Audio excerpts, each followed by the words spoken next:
வணக்கம். ஃபயர்லைன் தமிழ் செய்திகளுக்காக நான் வினோத். தற்போது விரைவு செய்திகளை பார்க்கலாம். பயிர்க்கடனை ரத்து செய்ய கோரி நாகப்பட்டினம் புதிய கடற்கரையில் தமிழக காவிரி விவசாயிகள் பாதுகாப்பு சங்கம் சார்பில் நூதன போராட்டம் நடைபெற்றது. போராட்டத்தில் தேர்தல் வாக்குறுதிப்படி கூட்டுறவு வங்கிகளில் விவசாயிகள் பெற்ற பயிர்க்கடன்கள் முழுமையாக ரத்து செய்ய வேண்டும் என்பதை வலியுறுத்தியும், காவிரியின் குறுக்கே மேகதாதுவில் கர்நாடக அரசு அணை கட்டுவதை தடுத்து நிறுத்தாமல் மௌனம் காக்கும் மத்திய அரசை கண்டித்தும் கடற்கரையில் திதி கொடுத்தனர்.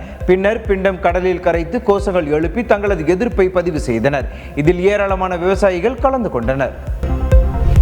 தாவேக ஆட்சியை கவிழ்க்க சதி செய்த விவகாரம் தொடர்பாக திமுக முன்னாள் அமைச்சர் செந்தில் பாலாஜி அவரது சகோதரருக்கு சம்மன் அனுப்பப்பட்டுள்ளது. கரூர் ராமேஸ்வரப்பட்டியில் உள்ள செந்தில் பாலாஜியின் பூர்வீக வீட்டிற்கு சென்று சென்னை காவல்துறை சம்மன் வழங்கியது. செந்தில் பாலாஜியின் தந்தையிடம் கையெழுத்து பெற்று சென்னை திருவல்லிக்கேணி காவல்துறை சம்மன் வழங்கியுள்ளது. சென்னை திருவல்லிக்கேணி காவல் நிலையத்தில் வரும் திங்களன்று நேரில் ஆஜராகி விளக்கம் அளிக்குமாறு செந்தில் பாலாஜிக்கு சம்மன் அளிக்கப்பட்டுள்ளது. முதலமைச்சர் விஜய் தலைமையிலான தவேக அரசு இந்த ஆண்டுக்கான முழுமையான பட்ஜெட்டை தாக்கல் செய்ய உள்ளது.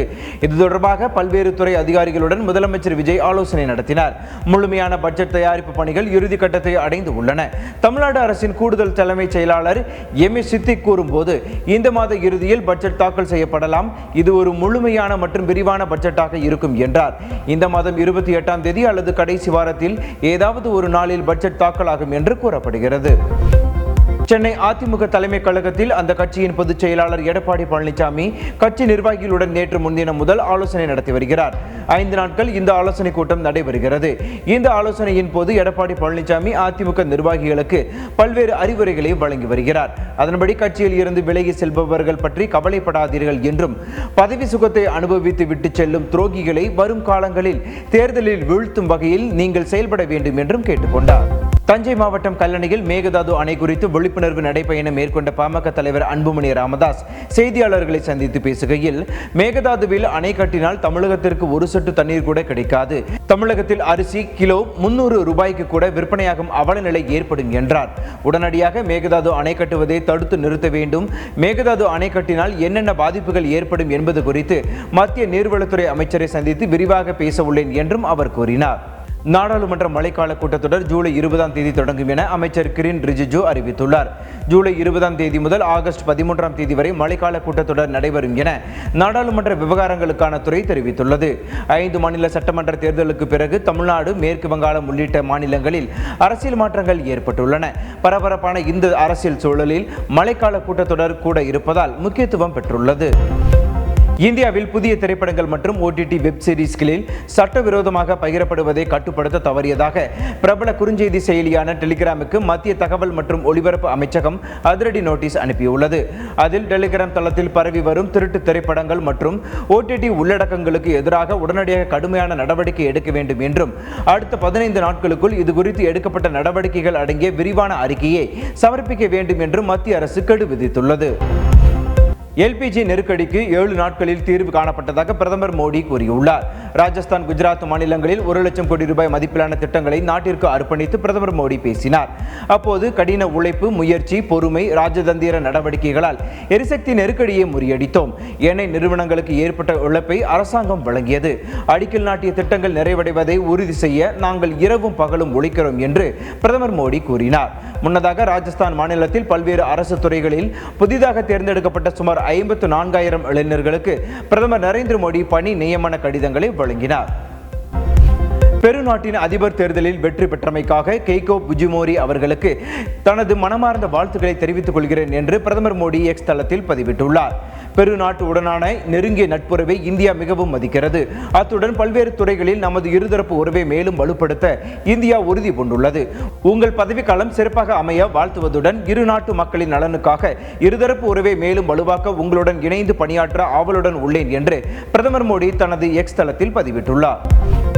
இந்தியாவின் கடல்சார் உற்பத்தி துறைகளில் ஒரு முக்கிய நடவடிக்கையாக உத்தரப்பிரதேச மாநிலம் தாத்ரியில் உள்ள மெர்க்ஸ் கான்கார் உள்நாட்டிலேயே ஏற்றுமதி இறக்குமதி கண்டெய்னர் தயாரிக்கும் நிலையத்தில் உலகளவில் கப்பல் போக்குவரத்து நிறுவனமான AP மோல்லர் மெர்க்ஸ் நிறுவனத்திற்காக இந்தியாவில் தயாரிக்கப்பட்ட முதலாவது ஏற்றுமதி இறக்குமதி கப்பல் கண்டெய்னரை மத்திய துறைமுகங்கள், கப்பல் போக்குவரத்து, நீர்வழிகள் துறை அமைச்சர் சர்பானந்தா சோனோவாஸ் அறிமுகப்படுத்தினார்.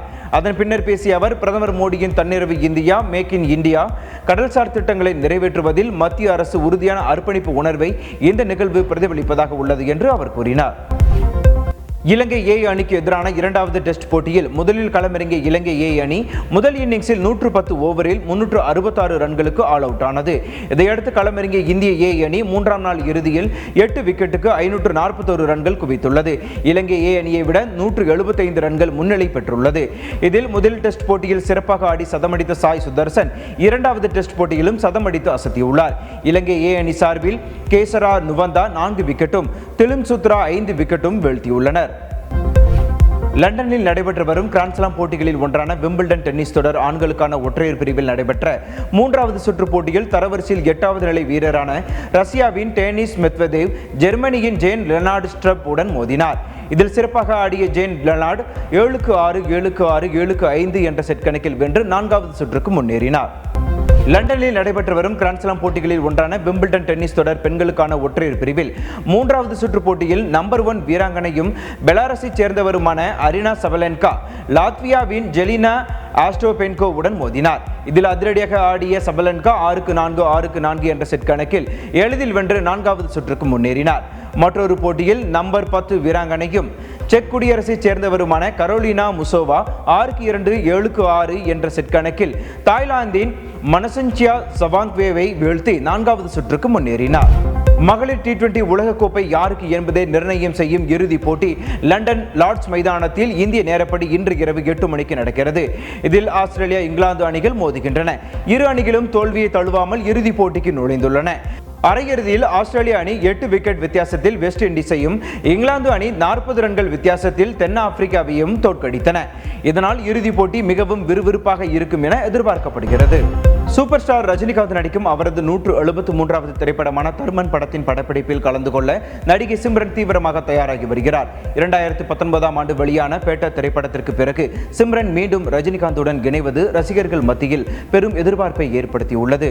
பேட்ட படத்திற்கு பிறகு நான் ரஜினி சாரை சந்தித்த போது அவருடன் இன்னும் பல படங்களில் நடிக்க வேண்டும் என்ற எனது விருப்பத்தை கூறினேன். இந்த வாய்ப்பிற்காக நான் நீண்ட நாட்களாக காத்திருந்தேன். தற்போது அது நனவாகி இருக்கிறது, மகிழ்ச்சி அளிக்கிறது என்று சிம்ரன் சமூக வலைதளங்களில் குறிப்பிட்டுள்ளார். தமிழ் திரையுலகின் முன்னணி நடிகையான சமந்தா காத்துவாக்குல 2 காதல் திரைப்படத்திற்கு பிறகு தமிழில் படங்கள் எதிலும் நடிக்காமல் இருந்தார். பெரும்பாலும் தெலுங்கு மற்றும் இந்தி திரையுலகில் கவனம் செலுத்தி வந்த அவர் தற்போது சோனி லிவ் OTT தளத்துடன் இணைந்து ஒரு புதிய தமிழ் ப்ராஜெக்ட் மூலம் தமிழ் ரசிகர்களுக்கு மாஸ் கம்பேக் கொடுக்க உள்ளார். இந்த புதிய கூட்டணி குறித்து பேசிய நடிகை சமந்தா, தமிழ் ப்ராஜெக்டில் இணைந்திருப்பது மிகுந்த மகிழ்ச்சி அளிக்கிறது. மிகவும் சுவாரஸ்யமான ஒன்றில் நாங்கள் உழைத்து வருகிறோம். அதை உங்களுடன் பகிர்ந்து கொள்ள ஆவலோடு காத்திருக்கிறோம். விரைவில் தெரிய வரும் என்றும் நிகழ்ச்சியுடன் குறிப்பிட்டுள்ளார். இயக்குனர் பாண்டியராஜன் இயக்கத்தில் நடிகர் ஜெயராம், ஊர்வசி, மிஸ்கின், யோகி பாபு ஆகியோர் நடித்துள்ள பரிமளா அண்ட் கோ திரைப்படம் கடந்த ஜூன் 5ஆம் தேதி திரையரங்குகளில் வெளியானது. இந்நிலையில் இப்படம் ஜூலை 10 முதல் OTTயில் வெளியாக உள்ளது. தமிழ், மலையாளம், கன்னடம், தெலுங்கு மற்றும் இந்தி மொழிகளில் ZEE5இல் பிரத்யேகமாக ஸ்ட்ரீமாக உள்ளது. இப்படம் தமிழ், மலையாளம், கன்னடம், தெலுங்கு மற்றும் இந்தி மொழிகளில் ஸ்ட்ரீமாக உள்ளதால் நாடு முழுவதும் உள்ள பார்வையாளர்கள் ரசிக்கக்கூடியதாக இருக்கும் என்று எதிர்பார்க்கப்படுகிறது. அமெரிக்கா மற்றும் இஸ்ரேல் தாக்குதலால் கொல்லப்பட்ட ஈரானின் உச்ச தலைவர் அயதுல்லா அலி கமேனியின் இறுதிச் சடங்கு நிகழ்வு நேற்று முன்தினம் தொடங்கிய நிலையில் லட்சக்கணக்கான மக்கள் இதில் கலந்து கொண்டு அஞ்சலி செலுத்தி வருகின்றனர். தொடர்ந்து போர் வெடித்த நிலையில் பாதுகாப்பு அச்சுறுத்தல்கள் காரணமாக அவர்களின் இறுதிச் சடங்கு கடந்த 4 மாதங்களாக நடைபெறவில்லை. குளிரூட்டப்பட்ட ரகசிய அறையில் அவர்கள் உடல்கள் பாதுகாக்கப்பட்டதாக கூறப்படுகிறது. தற்போது போர் பதற்றங்கள் சற்று தணிந்து அமைதி பேச்சுவார்த்தைகள் தொடங்கியுள்ள சூழலில் இறுதிச் சடங்குகள் முறைப்படி நடக்கிறது. ஈரான் பேச்சுவார்த்தை குழுவில் உள்ளவர்களை இஸ்ரேல் படுகொலை செய்ய சதித்திட்டம் தீட்டியதாக அமெரிக்க பத்திரிகை வெளியிட்டுள்ள செய்தி பொய்யானது என்று இஸ்ரேல் பிரதமர் நெதன்யாகு அலுவலகம் தெரிவித்துள்ளது. இஸ்ரேல் பிரதமர் நெதன்யாகு அலுவலகத்தில் இருந்து வெளியான அறிக்கையில் ஈரான் உடனான அமைதி பேச்சுவார்த்தைகளின் போது ஈரானின் மூத்த பேச்சுவார்த்தையாளர்களை இஸ்ரேல் குறிவைக்கக்கூடும் என அமெரிக்க அதிகாரிகள் அஞ்சுவதாக கூறிய அமெரிக்க ஊடக அறிக்கையை இஸ்ரேல் வன்மையாக நிராகரிக்கிறது. மேலும் அந்த அறிக்கையை போலி செய்தி, உண்மையை முற்றிலுமாக திரித்து கூறப்பட்டுள்ளது என்று குறிப்பிடப்பட்டுள்ளது. நன்றி, வணக்கம். தொடர்ந்து இணைந்திருங்கள் ஃபயர்லைன் தமிழ் செய்திகளுடன்.